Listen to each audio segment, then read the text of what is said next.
Mass Effect is one of those games that everyone comes back to from time to time, and I'm not surprised. With a plethora of choices and your decisions ultimately shaping the galaxy, it's a great way to get lost in a universe when BioWare was cooking with sauce.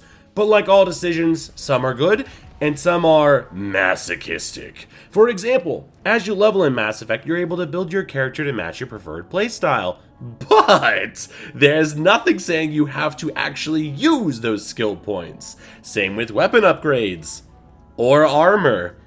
With this thought in the back of my mind, I wanted to try and beat Mass Effect with no upgrades of any kind. For our rules, we have that we will be playing on Insanity difficulty. I won't be able to use skill points to increase our abilities. I have to use the weapons and armor that we start with at the beginning of the game, and I cannot upgrade them at any point. And these rules also apply to our companions as well, meaning that what they start with is what they'll end with. With this goal in mind, let's see just how Mass Effect handles the perfect masochistic run. Alright, it's time to make the best femshep ever to exist. For our pre-military background, I chose colonist, and for our psychological profile, I went with sole survivor. What does this do for us, you might be asking? It does nothing! Aside from giving us some starting renegade and paragon points and a way to shape colonists to be more like us. I chose soldier for my main class due to my health regeneration and access to every gun, only to find out that every class got every gun. Fantastic! And to add even more redundancy, I picked warp as my bonus talent, which is pointless because I can't level into it! We're off to a great start here. Now came the best part. I was able to construct the perfect reincarnation of Miss Frizzle on bath salts. May long her reign of terror reign! But before setting her loose on the galaxy, I had one more thing to set straight. Since we would be leveling whether I wanted to or not, our health would passively increase. Same with our Renegade and Paragon, and there's no way around that. So to counter this, I turned off auto level so our companions wouldn't invalidate anything, and went with classic mode for leveling. However, this ultimately got changed to legendary mode. The reasoning for this was we would get less levels overall, and since we still gained health as we increased in levels, this meant that the enemies would still be tough as nails, but I'd have even less tools at my disposal. So, with our lovely commander officially ready to go, what was our first task? Keith David, when he isn't toppling alien ideology, is here acting as my commanding officer, and like with most military hierarchies, I'm tasked with running a delivery. Except where a normal delivery is dropping something off, instead, I'm descending on a colonized settlement to steal alien technology that could speed up humanity's technological prowess by millions of years. And since I'm doing it for military purposes, it's all perfectly above board. Before heading out, Keith David had me meet Ilos, a Spectre. This universe's version of James Bond, but as if he worked for America and the goal was to get a 25 kill streak on every mission. Ilos told me he saw potential in me to join this elusive task force, so he would be joining me on this mission. And while I expected this to be a quick mission with little to no issues, just before we left, a transmission came through depicting the aftermath of a typical game of Call of Duty on shipment, all while being oversaw by a corrupted master hand. Now on our way to drop off, Ilos said he would go ahead and scout out the enemy team to see just what we were dealing with. How is he supposed to keep an eye on us at the same time is beyond me, but this is Ilos we're talking about, the fan favorite. If anyone can watch two fronts at the same time, leave it to him and his beady little bug eyes. So now landing planetside, myself, Kaidan, and Jenkins began to search for any opposition, only to come to a very ominous clearing. As the leader of this group, I delegated Jenkins to go investigate, only to watch as this man who hadn't uttered a single word for this entire mission, or game for that fact, managed to attract every enemy in the area and made red shirts from Star Trek look like they lived happy long lives with retirement benefits. To avenge our ally, who I definitely won't be reviving due to his lack of ray gun, we mopped up the Geth recon drones and pushed onwards into a casting room of sorts? I don't know if I was supposed to see this living ad for Geth male enhancement, but whatever the Geth were using to blow people's backs out like this needed to be studied and added to the Geneva Convention at the same time. And it's clear not everyone is a fan because now meeting up with Ashley, we got to laying out the remaining Geth, which I am proud to say that between her and Kaidan, I didn't have to do anything. Once again, BioWare companions are amazing. Please, Bethesda, take notes. One of the other amazing things about companions in this game is that they don't invalidate the run. Thanks to turning off auto level, companions throughout the game only start with background or class skills and never get better unless I spend their points for them. Now we can all share in the upcoming misery together. With the dust settled, Ashley filled us in that there was a dig site with the supposed beacon we were chasing. With the only option being forward, we continued to fail at diplomacy between intergalactic species, only for Ashley to lead us to a dead end. That's okay, Ashley, we all make mistakes. Just like I did when I let you on this team. Now where the hell is that beacon? Moving in the only path available, we arrived at a camp that had already seen the effects of the Geth enhancements. Except whereas I expected to find more immobilized victims, all I found were husks fiending for another ride. Not wanting to remove my chastity belt, I gave them the 6 feet apart treatment, which is super easy when you funnel them into you. Oh look, it's Nihilus! I wonder what he's up to! This isn't your mission, Saren. What are you doing here? The Council thought you could use some help on this one. I wasn't expecting to find the Geth here. The situation's bad. Don't worry. I've got it under control. I'm sure he'll be fine. Continuing our hunt for the beacon, we pushed through more husks and arrived at Nihilus sleeping. Best not to wake him or else he'll get cranky. While we talked, a peasant showed his face and told us if we wanted to chase after the beacon that had once again moved, we'd have to board a train and take the magic railway. Well, at least he warned us about the Geth that tried to catch a ride without a ticket, and the bombs. The bombs! Springing into action as if I had forgotten how long 5 minutes was, I raced to each bomb while fighting off Geth in the process. But while this may sound like a nightmare, when you're the main character of the game, this is just a typical Tuesday. And with the bombs diffused and more Geth tucked into Betty Buys, I found the beacon. Kaden, no! What are you doing? I'm the main character!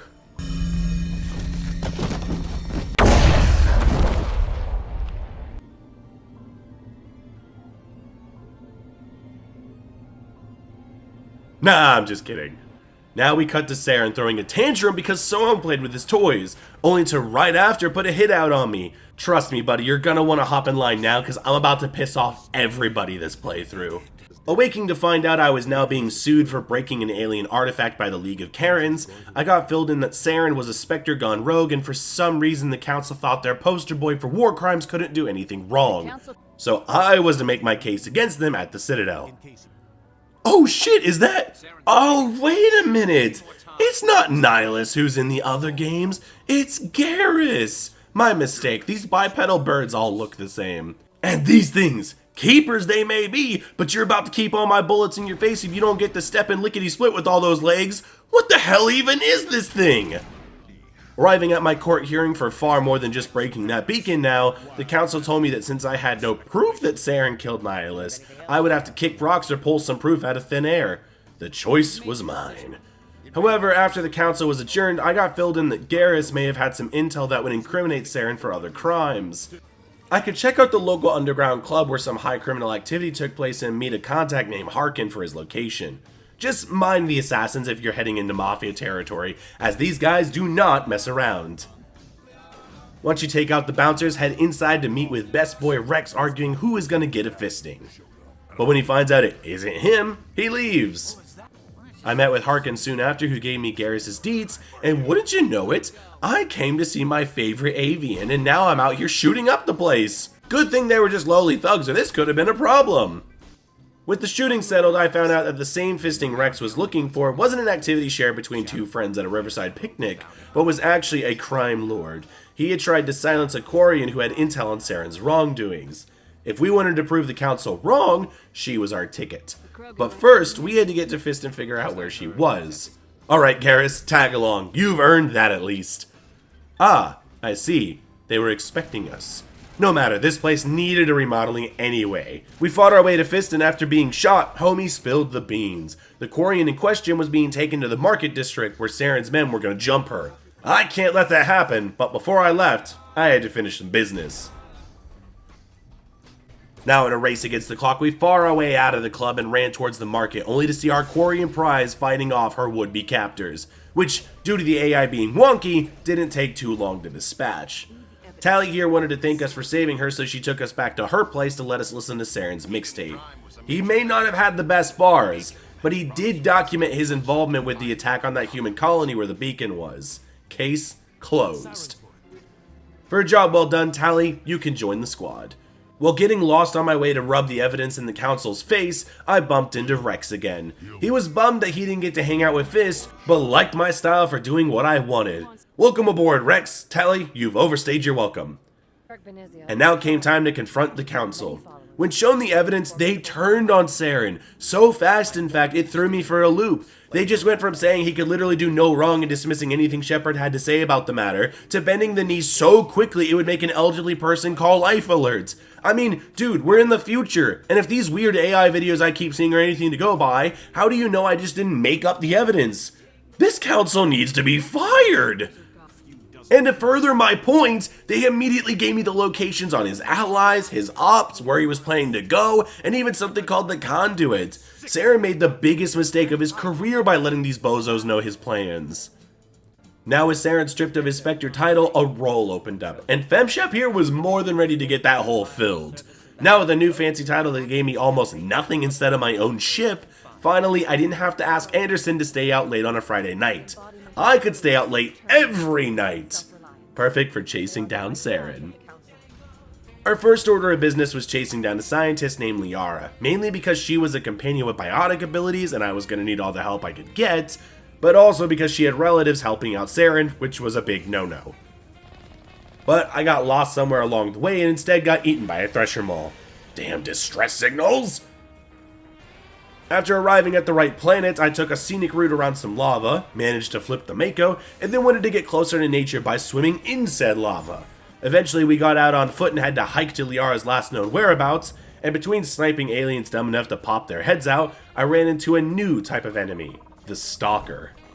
These Kermit the Frog wannabes jumped around the area turning off my passive health regeneration like Kermit withholding his child support payments. Ain't no one getting anything for free. More Geth rushed us and a tank of sorts took pot shots just to spice things up, except where they thought I was cornered, I had strats.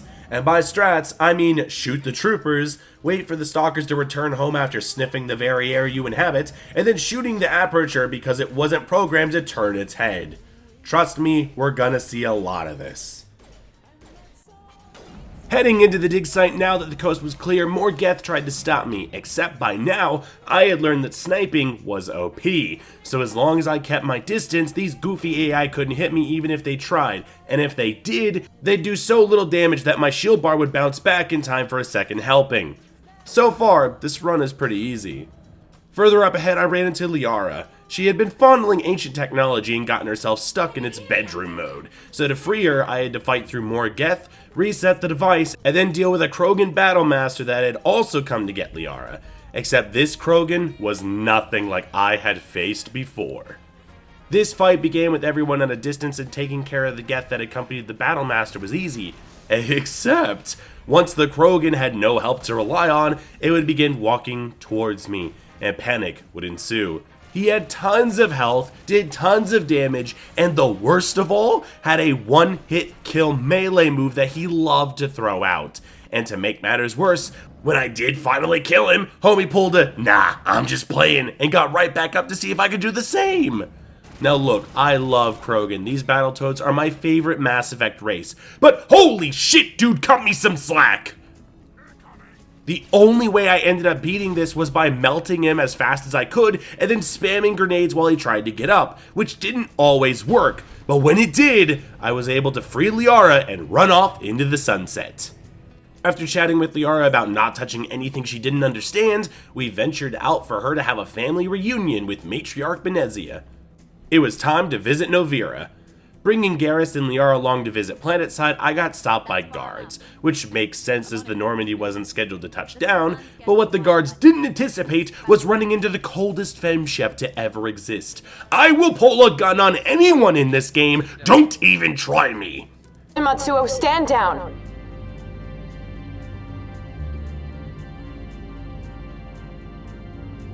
We confirmed their identity. Spectres are authorized to carry weapons here, Captain. You may proceed, Spectre. I hope the rest of your visit will be less confrontational. Parasini-san will meet you upstairs. Behave yourself. After that slight misunderstanding, I got told that Benezia had in fact passed through here, Liara's mom and cohort of Saren. Except getting to her was another story. First I had to meet with Mr. Annalise, an ego-tripping parasite that showed off how much plot armor he could afford. While asking about Benezia, he told me she had relocated to Peak 15, a science lab in the mountains, one that Saren had personally requested she go to due to issues present there, and for some reason, no one saw any reason to stop her at all. You have no idea how much trouble you would have saved me. You're so lucky you have plot armor. As soon as I walked outside, I got told that if I was willing to get my hands dirty, gaining access to Peak 15 would be a lot closer than I had expected.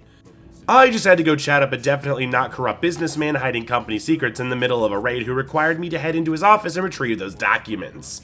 That would be silly. Instead, I chatted up a Thorian who had been wronged by the government and just needed a helping hand, all in exchange for a garage pass to continue my hunt.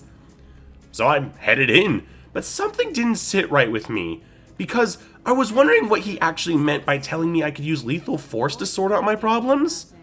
Ah, I see. Corrupt guards acting on behalf of a political interest. This could be harder than I thought. Nah, I'm just playing. Again, most of the enemies in this game love to constantly take cover. They keep forgetting that this isn't Gears of War and their heads poke out way too far. It's not like that'll be a problem in the future for me or anything. With the guards pieced up, I grabbed the documents, but got stopped by the same guard that tried to take my weapons when I arrived here. Ah, it all makes sense now. That's why these guards have terrible tactics. It's because they learned them from you. And I see they also forgot how doors worked. Man, they just hire anyone for this job, huh?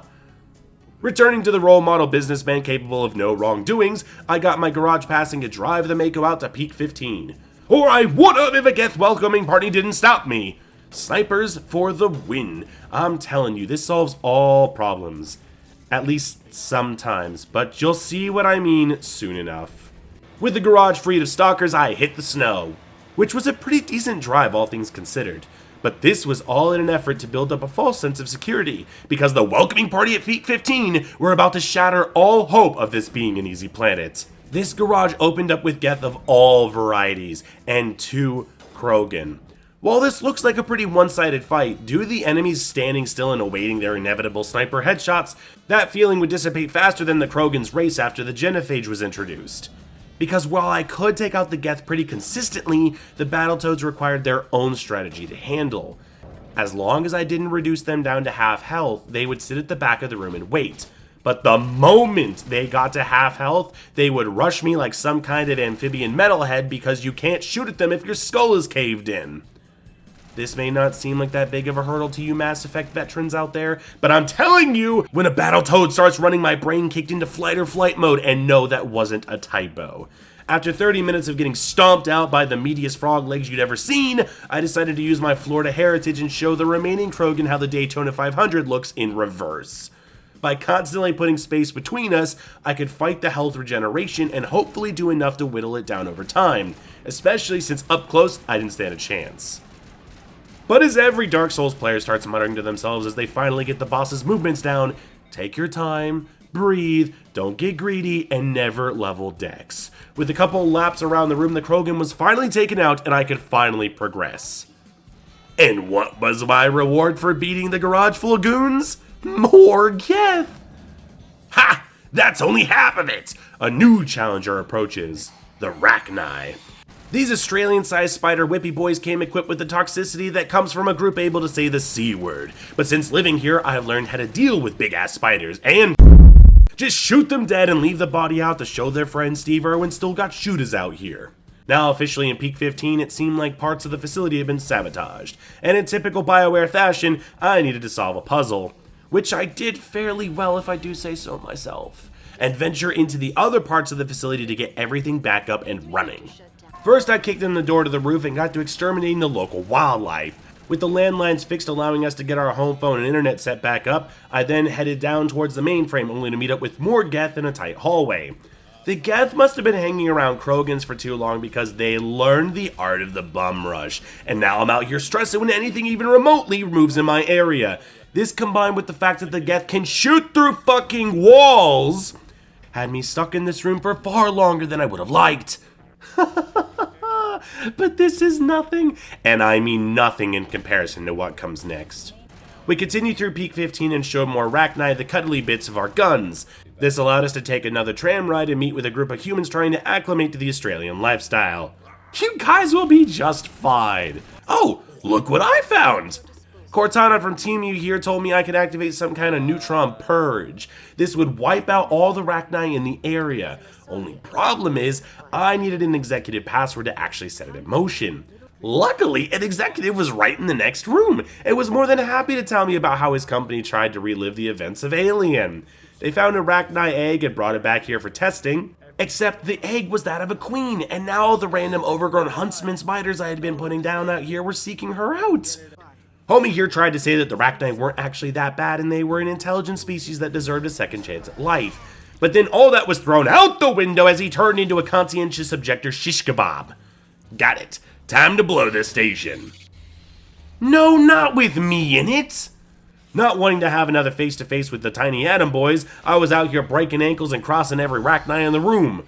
Right, let's go finally meet Benezia. Right after I put down those traitors that I just saved. Oh look, it's Benezia! Have you faced an Asari commando unit before? Few humans have. Asari commandos? What the hell are they gonna do?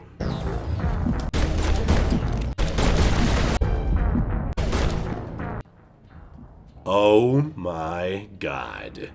These Asaris have got to be on the same level of scary as Krogans. Between the ability to push down my companions, the lack of damage I do to them, and the monster damage they did to me, I was dying so fast in just the opening section that I didn't even have time to breathe. And if I somehow managed to get shots off, the Asaris would literally bury her up and give themselves even more health while practically standing in front of us and laughing as they shot us down. And if I somehow managed to make it past these two commandos, I moved into another phase with two more, accompanied by Geth. And you want to know what comes after that? Another fucking wave! I was here for hours. This felt impossible, and after many attempts and many struggles, this was the strat that got developed. First, get Garrison Rex. Garrus can use Sabotage to overheat weapons, giving us a few seconds to breathe, and Rex can use Barrier to take a few more hits. When the first phase happens, I needed to use Overheat to get the Asari to take cover, and then we would focus down whichever one we could see, but only one! This would have the other Asari stay in cover until we were ready to shoot her.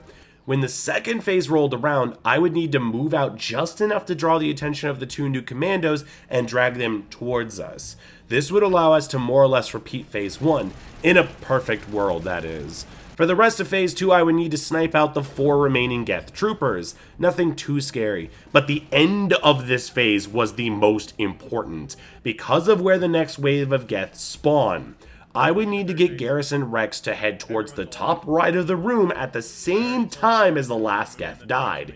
If this was done correctly, the 4 Geth on the right side would be confused by everyone moving around, and I would be able to take control of the chaos to overheat and focus them down, because if we were standing in the wrong location, my companions were pretty much dead on arrival.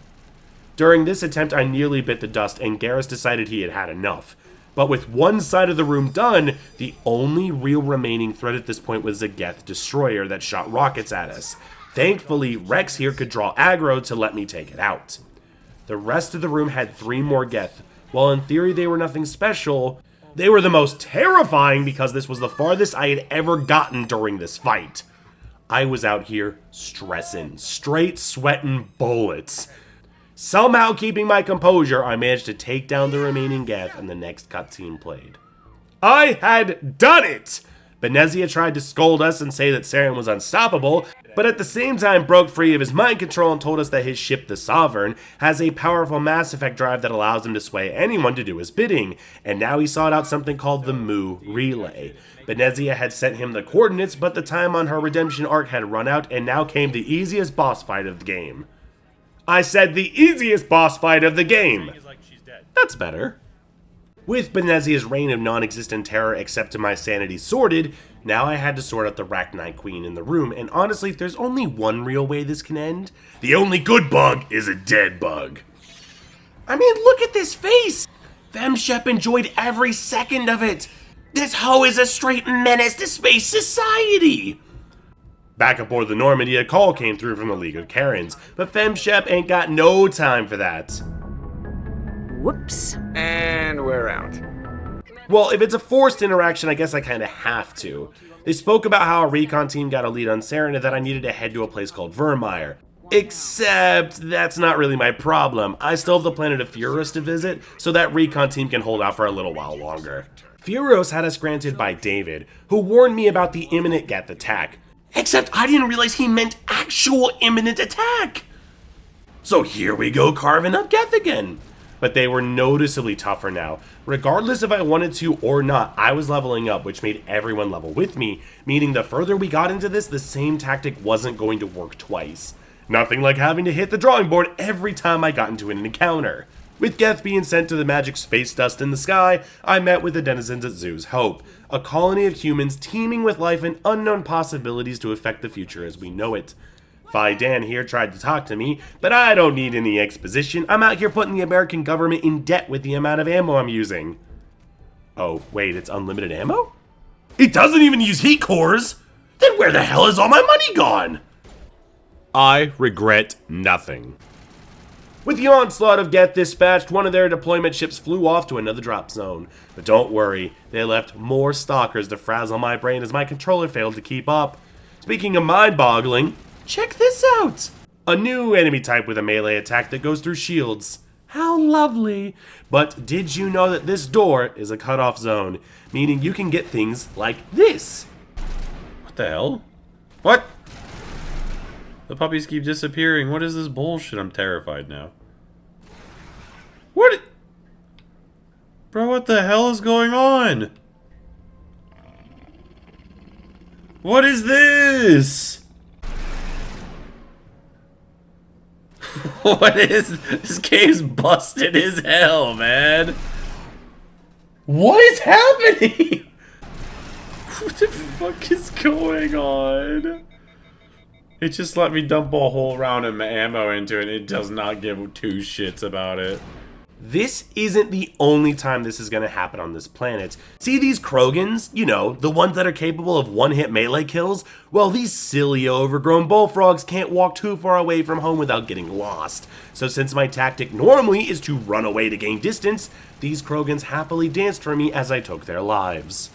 Staying on the topic of getting weird, check out Ian here. Homie loves his foreplay.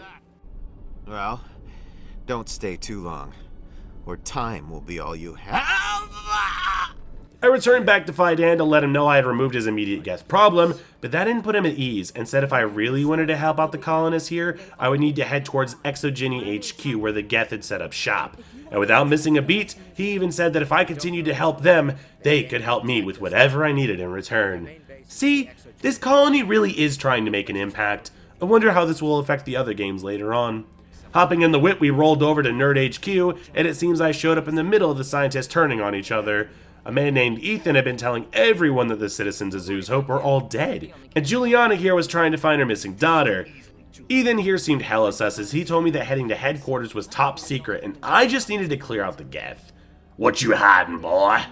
One of the scientists pleaded for help that her daughter was missing, and since I was heading that way anyways, I agreed to search for her. Gotta make sure I do right by the colonists after all. Moving on, I found the missing daughter pretty quickly, and she informed me that the Geth were using their ships to power something in ExoGeni, and possibly searching for something called the Thorian, whatever that was. While the plot progresses, I did learn that you could just run in circles and deal with the Varen. But I also learned shields are useless. Now I'm out here watching Krogans defy logic and take a face full of lead only to awaken that dog they got in them, just to see who the fastest shot in the West is, a renegade femshep or a pissed off ribbit boy. When I stopped getting my skull caved in, I did learn more about this Thorian. Plants had had enough of human life and decided to release mind control spores to do things its way. Hence why that one guy was so into being whipped by a master it couldn't see. They're dirty little freaks. This would explain why Ethan back at the scientist camp wrote Zoo's Hope off. How do you satisfy something that can only satisfy itself? While searching for answers, I took out more Geth and Krogan who couldn't walk more than 5 steps from their spawn, and even more Geth as they tried to repel us from kicking their hive mind asses out of the vicinity. Too bad for them, I'm the MC, and a small puzzle isn't gonna stop me from dooming a ship's worth of people to their untimely demise. With the geth sorted for the time being, I returned to the scientists to let them know their troubles were a thing of the past. But little did I know, things were just beginning. See, the scientists reported mass sightings of creepers, the aftermath of living a vegetarian lifestyle. Eat enough plants and you too will lose all control to the photosynthesis overlords. Instead of just having me go in and cut down the bipedal trees, the scientists instead created grenades to not only take out the creepers, but also deal with anyone suffering from spore brain. Apparently, the citizens of Zoo's Hope have been affected to the point of committing treason, but not quite abandoning their omnivore lifestyle. However, this is an upgrade any way you look at it. The scientists practically begged me to think of the colonists, and trust me, I did. But while running over creepers in the Mako and pushing cripples to the floor with the force of a shotgun, I had an epiphany. The colonists were still gonna make an impact this game. An impact straight into the ground! I was a sole survivor colonist. It's time you hoes learn my origin story. Now you may be asking, but Chris, what about the other games? How will this affect them? Easy. You know how people use frozen hikers on Mount Everest as markers? These colonists will act as markers warning people not to cross Shepherd. Zoo's Hope? More like no hope! And look at that! My reward for taking out the colonists was the entrance to the Thorian. It's boss fight time. Since the Thorian was so high on its own supply, it had an Asari clone speak on its behalf, and Femshep ain't having any of that. Do you not know who the fuck I am? Seeing the clone take on the persona of an Asari commando from Benezia's fight, I immediately got flashbacks of getting curb stomped by biotics. Except whereas the commandos were a force to be reckoned with, these clones had the same thought process as the colonists at Zoo's Hope. There's nobody home in there.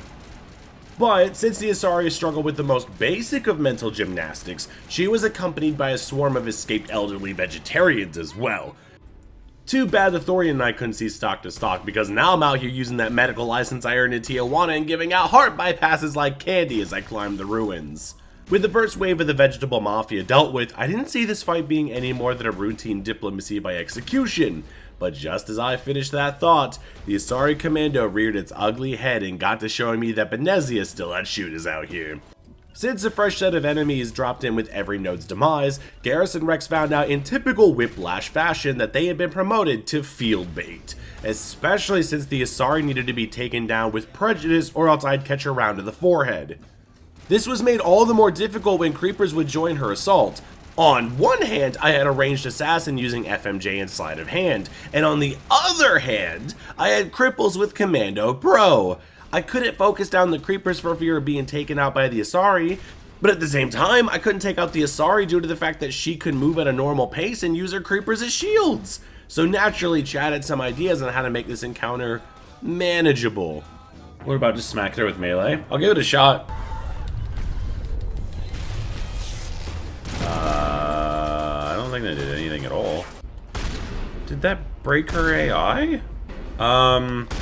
It's kind of broken all the AI almost.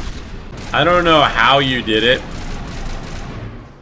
What you did doesn't make sense to me, but somehow you broke the entire encounter by telling me to punch that lady. You literally won the entire encounter. What? Oh, come on!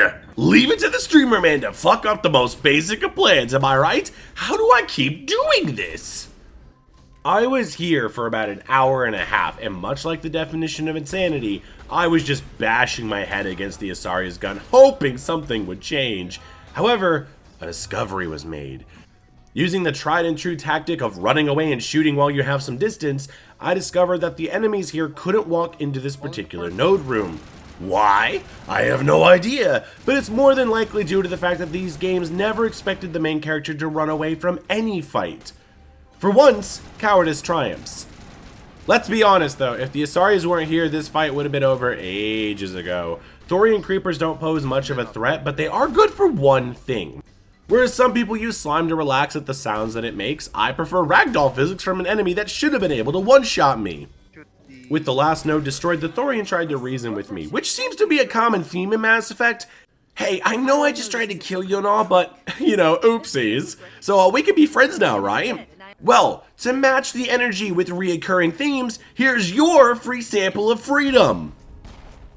With Feros completely ruined, the only option is to head space-side and prepare for the ultimate sin of the run.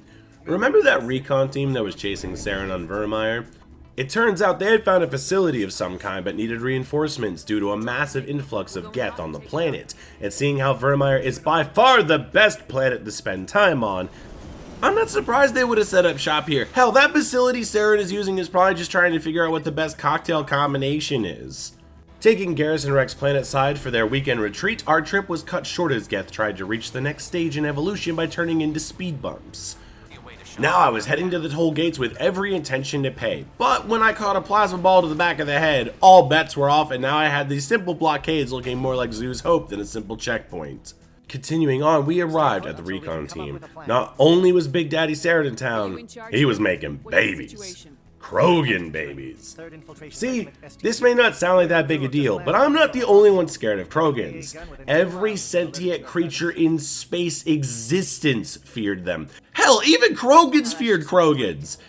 They bred so fast that if left unchecked, Krogans would capitalize on every job opening in the galaxy. They would be your postmen, your sushi chefs, and the scariest of all, your grocery clerks. And if you think for 1 second that that doesn't actually sound that bad, just imagine the one time you can't pay your bill. Now your skull is caved in from a headbutt and you die. That's what happens if the Krogans aren't kept in check. You just die. Civilization couldn't let this reality take place, so they combined every disease known to them to create the genophage.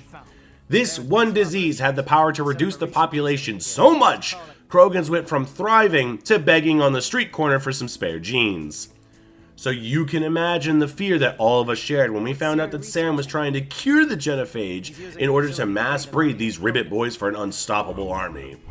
Well, all except Rex. This isn't right, Shepard. This has to be done. Help me out here, Shepard. The lines between friend and foe are getting a little blurry. I don't care what your personal feelings are. Don't push me, Shepard. I followed you because I wanted to fight for something more than credits. I've been loyal to you so far. Hell, you did more for me than my family ever did. But if I'm going to keep following you, I need to know we're doing it for the right reasons. All you need to know is that I'm giving you an order to fall in line. So that's it. All this time, and that's all I get from you. How can you not see what this means to the Krogan? This base can't be destroyed. I won't allow it.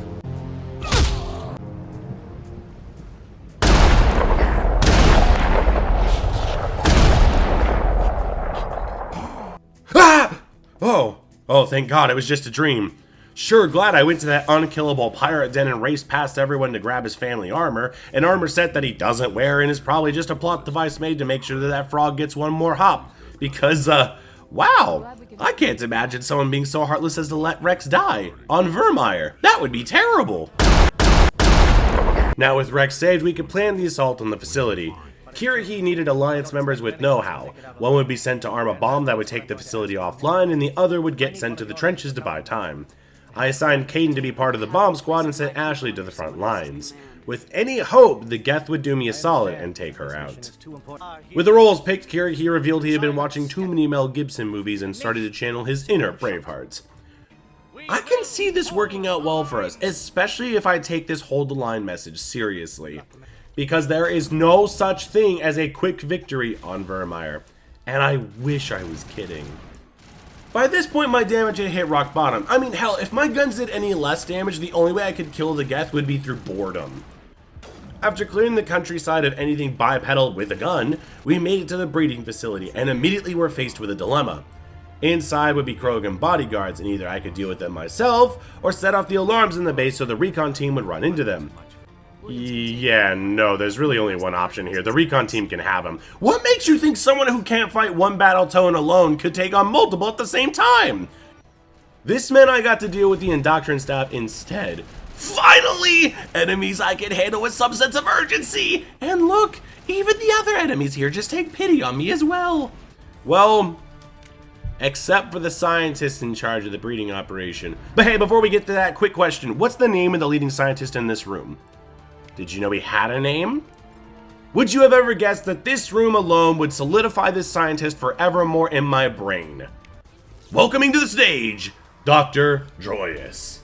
This Krogan is doing everything he can for the glorious salvation of his species. He asks what is going on here and asks for Saren's location. And while others might be afraid to run in to face an unknown adversary, he does so willingly to protect his research. All without the ability to even throw one punch. Droids combined with 3 husks that love to flaunt their ability to become mobile cuddle vest of electricity create a room where if you don't immediately die upon entering, you don't make it much further than that. This one room took me over an hour to finally figure out how to beat. And honestly, it didn't even matter if I made it out of this room or not. Droyus had already warped my brain and embedded himself into my dreams. I was never shaking this. What is going on here? Where are the guards? Where is Saren? No, stay back. This is important work. This is the glorious salvation of my species. So how about we stop running around and panicking and form a plan, like politely asking Droyus to scoot his boot with the force of a barrel. This would let the husks hop out and do their electrotherapy, but Droyus would do his best to impersonate Usain Bolt while just taking bullets because even the devs didn't think anyone would ever have to run away from him. With Droyus dead, I could focus down the husks, which had me ripping apart their shields, walking backwards to dodge their electricity, and then bullying them like the creepers they were. If done correctly, I could focus down the husks and still keep the Asari at bay so long as I stood at the end of the room. And once I was done dealing with the failed experiments, I rewarded the most useless assistant with a permanent retirement. Finally, the horror that was Dr. Droyus was no more. However, whereas Drogus embodied the persona of a pissed-off bullfrog, Asaris were more like a slug who just found out what salt tasted like. Homegirl, I know you heard that hour and a half of shooting that just took place. You think they got off scot-free? You think you could buy your life with a simple act of opening a door? I mean, since you unlocked the door, you might as well see what's behind it. Ah, another beacon! It's been a hot minute since I've had my brain probed. Oh, look, the corrupted master hand from earlier. What you want, homie? This is a Reaper, and they want to harvest us. But not right now, more like at the end of a trilogy of games. They want us to unlock our full potential first because no alien race farmer wants a bad crop. We needed some meat on those bones first. Alright, I've heard enough. It's time to blow this popsicle stand. I ain't getting harvested today. And it seems like the Geth are trying their best to get out too. But not Krogan. They are determined to waste my time. And speaking of Krogan wasting my time, I think Rex had finally had enough and resorted back to his primal instincts. I've never seen this Krogan technique before in my life. But Rex wasn't the only Krogan acted silly! Look at these toads playing in the water. They're so keen on headbutting people they got locked out of their own homes. What a shame. But as I thought I was nearing the end of the assault, a choice presented itself. With Geth swarming Caden with the bomb and Ashley on the front lines, I had to decide who I was gonna help with the other surely meeting a... Nah, it's Ashley. I don't care. Ashley's dying. There was no other choice that could ever be made. Ashley is perishing on this planet. Making my way back to Caden, he was being swarmed by Geth, and my god was this rough. Sure, there was the Destroyer, but much like the drink, I was more concerned about the Prime and its want to end my life. Fighting this thing head-on was not a possibility, but thankfully they're not allowed to walk past these little boxes, and trust me, I needed this. I won't show you it in its entirety, but this took 10 uninterrupted minutes for one Prime. Could you imagine if they threw out 2 of these at a time? Ah shit, it's Saren. Yeah, I don't know what I was thinking here. My guns don't do anything by this point. And here comes a fight with an endless amount of Geth. Saren deals too much damage to fight him out in the open, and the ads wear us down with little to no cover. Thankfully for us, though, we have a kitten catapult. If I ran back to this waterway, I could actually shoot at Saren not only without his ads doing anything, but also without Saren moving, and with enough cover to block most of the rockets. Hell yeah! But just like I said, most of the rockets, you still need to be on your toes. With Saren dispatched and Caden saved, we got called by the Citadel to report back and get reinforcements to track down Saren. About time the League of Karens listens to me! However, I should have realized by the keepers out for my blood that this was a trap.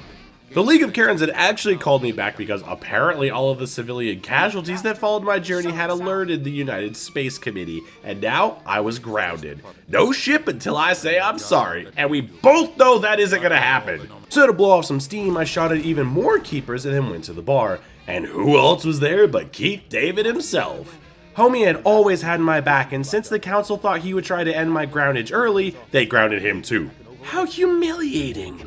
So I guess this is where it ends, since we can't leave the Citadel. Saren just runs around the galaxy forevermore and brings us into a reality where every living thing is comprised of tentacles and synthetics. Is Saren the trunk coon of hentai? Keith David told me to shut the fuck up for even putting that thought in his mind, and then said he'd go deal with the council and Udina, allowing me to leave and finish the hunt for Saren. Well, don't let me stop you now. Get to it! Anderson, what are you doing here? I didn't send... Now cleared for space travel thanks to my brother from another mother, we got word that Saren was traveling to Ilos to activate a conduit. And upon arriving, we were hot on his heels. And boy did we put the fear of God in him! Whereas he strutted all high and mighty, Saren nearly broke his neck trying to make sure we didn't catch up to him. And I don't blame him! Since we touched down in the Mako, everyone was at risk. Saren, now practically running for his life, slammed a door on us and the chase had to continue on foot. Which meant fighting more Geth. Although the entire planet really boils down to just 3 encounters. The first had armatures and troopers. This may sound scary, but you can actually just run right past them, and much like this open room, sure there's a lot of area to cover and plenty of hiding spots. Yes, your companions may decide that napping is more their style, but clearing out the Geth here isn't too bad. Although, while testing, I did find out that you could actually just run past this entire room as well if you wanted to. But the last fight, dear God. I needed to get to the other side of this room. But with a prime, 2 destroyers, and troopers, running past these guys felt like D-Day. And to top that off, once I managed to get to the other side of the room, I couldn't proceed. Now trapped in a hallway with little to no protection, I tried to snipe out the remaining Geth, only for me to clear the room and die in the process. However, with 1 death earned, I could reuse what I had just learned. Like how if you just start shooting from the hallway you came in at, not only do the Geth just accept their fate and take your shots willingly, but then you can walk up to this rock and show the prime while you're the main character. Only NPCs are restricted to whack animations. With this hellhole sorted, I could run up and flip a switch to open the door Saren had so rudely closed on me earlier. And now running past the Geth I had abandoned ages ago, I hopped in the whip and rode through canals while showing the Geth stupid enough to fight a tank head on how big the cannon I kept tucked away was. We continued until we saw the conduit in the distance. Garrus's words, not mine. Saren had already used it to start attacking the Citadel, and the only option we had was to either get stuck on this whack-ass planet or race against the clock to take on Saren on home turf. And while this scenery might be familiar, these Geth were on a whole nother level. I mean, Jesus Christ! Opening up to husks, watching a master hand trying to mate with a building, defying gravity, and then following it up with a hallway capable of spawning a Geth destroyer every 8 seconds! What the hell even is this place? Destroyers, in case you didn't know, take about 4 headshots to even drop their shields, and once that happens, we can juggle them with shotguns thanks to the low gravity. But if they get to us before that shield drops, you already know I'm getting sprinted at like Droyus asking where the guards are at! Get out of my head! This one hallway took over an hour, and this isn't even the only one of its kind. It's not even 20 steps long, and this has got to be the only hallway I'll have nightmares about from here on out. And to top it off, I was then thrown into a sniping range that showed just how out of my league I was. Thankfully, with low gravity, I can land enough shots to send the Geth flying backwards. This would give me enough room to finally creep out of my hiding hole and land a save. We're gonna be here a while. More destroyers? Is that all you fuckers have at this point? Why are they running at me like I owe them a back alley massage? Just leave me alone! If you couldn't tell by that outburst, every single encounter at this point was met with multiple reloads. I was no longer the main character. In fact, I was taking so long that Saren would have died of old age by this point. I was activating turrets to destroy Geth dropships because, much like my paychecks, shit just didn't go as far as it used to. I found yet another hallway that spawned destroyers, keen on showing me just how fragile I had become. And to top it all off, now I was being shot at by insta-kill rockets while I ran through trenches only to find myself fighting more Krogan! Where the hell is a safe spot? I've been limping from section to section! Brother, Where the hell is the ref? Somebody call a timeout! Now, I'm not sure what happened, but I locked in on my next session, which is a great change of pace from seeing how many times I could see the game over screen in 3 hours. This had me taking out the turrets before trying to race through the trenches, dealing with a couple of stragglers, and making it to the big man himself. But here, as I thought this would be a repeat of Virmire, I was quickly shown how wrong I was. Between the Geth that spawned in and Saren, who somehow did even more damage than last time, managing to make it out of the open room proved more of a challenge than the fight itself. I found a decent spot that Saren didn't seem that he could get to, but the Geth were not held down by such restrictions. But okay, let's say I take out the first Geth destroyer. What does the fight look like now? Well, now you have Saren able to shoot rockets through walls and use grenades that overheat my weapons or turn off my health regeneration. Since Garrus and Rex were pretty much dead on arrival, I was getting no help with this one. Not that if they lived the initial fight they'd be able to help much anyway. So with this fight having so many things working against you, how do you even begin to work it out? Here's how. When the fight begins, run back towards the elevator that you entered the room in.